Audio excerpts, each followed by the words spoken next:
Hi, I'm Nalini, and I'm here today to talk to you about the strawberry moon of June, the full moon of the 3rd or 4th June, depending on where you are in the world, and how it's affecting us in ramping up to the solstice.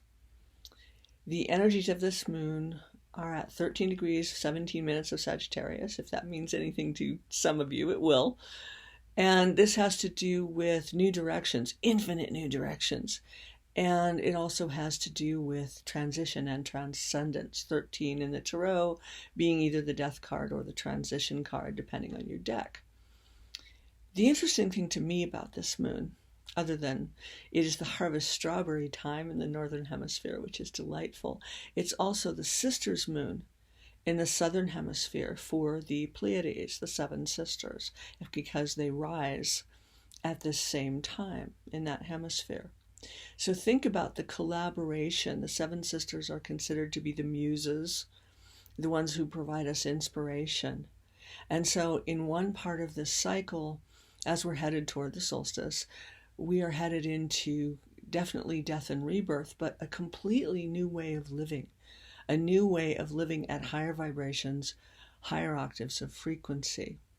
This particular moon, in the way that the 13 jewels of transformation have been shown to me for this year, has a gem ally of Moonstone, which was delightful to me, Rainbow Moonstone being one of my favorites. And it comes through as a continuation of the transmissions of the last couple of full moons into an upwelling through the Celtic lands, what we now call the Celtic nations. And when I looked into the why of this, these currents are moving through Gaia, through her ley lines, if you understand the ley lines, the energy lines, and through their nodes, and increasing, deepening, widening, increasing the volume on these energies, these electromagnetic flows of current. And then underneath the Celtic lands and coming up through them, at this nexus of earth, sky, and sea, there is still a reverence held. There is still an honoring of the sacredness of life, of the sacredness of earth, our Gaia, of the magic that in many cases, many places, even in these lands, has been long dormant. But with this full moon, it was as though the pilot lights were being reignited. And those that are still burning, and there are many, and in other areas of the world as well, that is as though the burner is being turned up. So with the influx 2 months ago of Punamu, of jade, that brought a wholeness, an infusion of wholeness into physicality through our bodies, through the land. It's a beginning. The next moon, the amethyst ally, brought it into the spiritual and psychic centers. And those began to integrate and infiltrate and bond with one another. And the combination of the deep green healing energies and the amethyst spiritual energies was incredibly beautiful.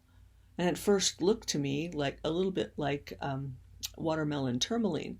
But when I asked, it was like, no, each of these jewels is a specific quality, because that mineral kingdom ally has volunteered, we could say, to show up for an integration, a particular type of integration.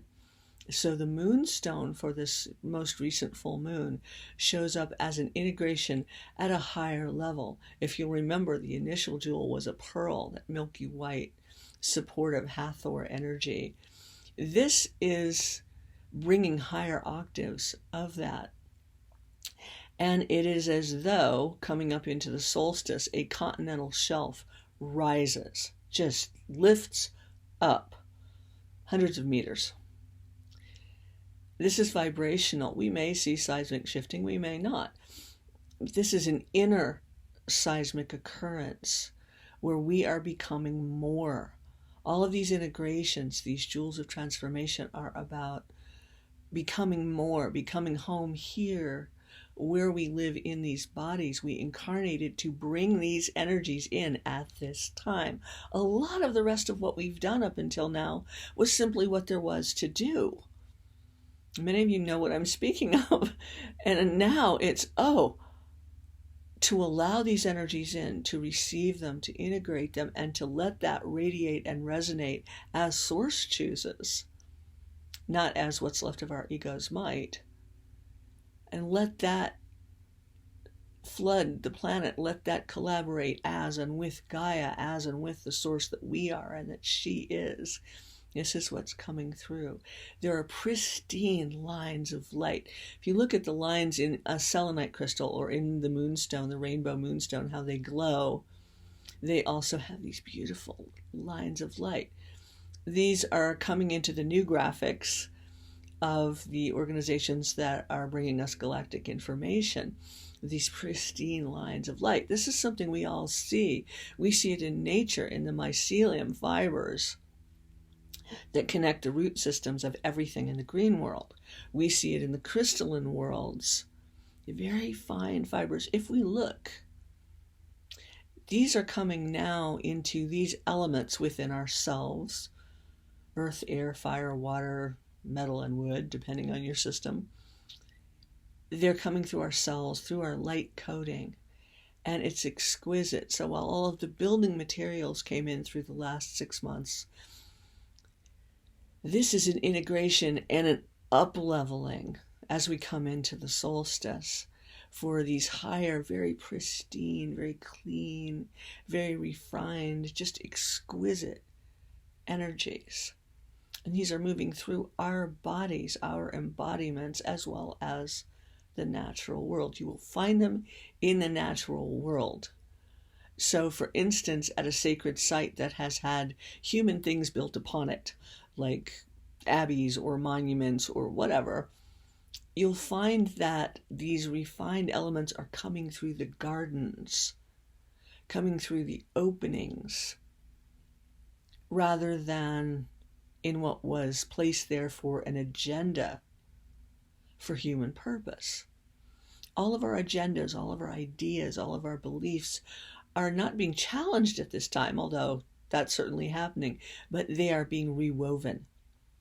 Think about crystalline weaving, showing us more truth, more of what we truly are. It's exquisite. It's amazing. And it is my privilege to be able to share this with you. I was speaking with a friend yesterday, and I'm so grateful because she asked me to describe this last moon, so now I can do it today on the video and have words for it.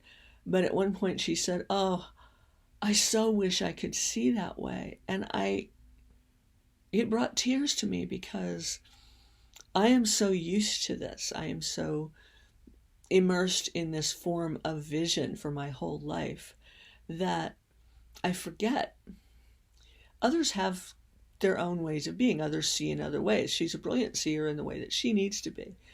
But I forget that all of this beauty and this transcendence is not necessarily perceived in this way through these lenses of perception by others. So it's my pleasure and my privilege to be able to share this vision with you. It's my hope that you can feel it viscerally in your various bodies, as well as get a little bit of the visual, letting your vision open. It's all about the openings into more that is truth.